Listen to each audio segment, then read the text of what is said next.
네, 지난 3월 서울 강서구에서 발생했던 수천억 원대 재력가 살인 사건. 김영식 서울시 의원이 청부 살인을 지시한 혐의로 구속되면서 큰 파장이 일었었죠.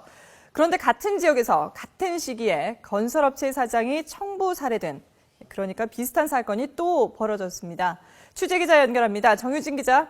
네, 사회부입니다. 자, 이번에도 청부 살해 사건이군요. 네, 혹시 배우 하정우 씨가 주연한 영화 황해 보셨습니까?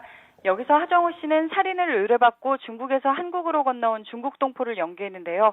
경찰에 발각된 이번 사건도 이렇게 중국 동포를 시킨 청부 살해 사건입니다. 경찰은 건설업체 사장 59살 경모 씨를 청부 살해한 혐의로 54살 이모 씨를 구속했습니다. 또 의뢰를 받고 살인을 저지른 중국 동포 50살 김모 씨, 이 둘 사이를 연결한 58살 이모 씨도 구속했습니다. 살인을 청부한 이 씨도 숨진 경 씨처럼 건설업체 사장인데요. 두 사람은 수원 지역 아파트 신축 공사를 위한 토지 매입 과정에서 용역 계약을 맺었는데 사이가 틀어지면서 5억 원을 두고 몇 년째 민형사 소송을 진행해오고 있었습니다. 결국 살인을 지시한 이 씨가 평소 알고 지내던 이번에 같이 구속된 이 씨에게 경 씨를 죽일 사람을 소개해달라고 부탁했고 중국 동포 김 씨에게 3,100만 원을 주고 범행을 지시한 것으로 조사됐습니다. 살인을 실행한 중국 동포 김 씨는 모든 사실을 자백했지만 그 살인을 지시한 이 씨는 현재 전면 부인하고 있습니다.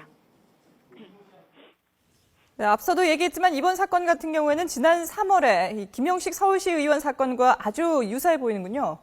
네, 서로 닮은 부분이 많습니다. 먼저 청부살인이라는 점이 같습니다. 두 번째로는 청부살인 사건이 두 건 다 같은 강서 지역에서 발생했고 범죄 발생 시기도 지난 3월로 같았습니다. 세 번째로 피해자와 가해자가 서로 금전관계에 얽혀 있었다는 점도 유사합니다. 김영식 서울시의원 사건에서는 김 의원이 당시 재력가 송모 씨에게 로비 자금 명목으로 5억 원을 받았다 일처리가 지연되면서 압박을 받던 상태였습니다. 마지막으로 두 사람 모두 혐의를 부인하고 있다는 점인데요. 이번 사건 같은 경우 살인을 실행한 중국 동포는 범행 사실을 자백했지만 청부를 의뢰한 이 씨는 그런 일이 없다면서 부인하고 있습니다.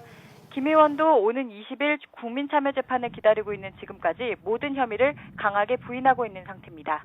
지금까지 사회부에서 YTN 정유진입니다.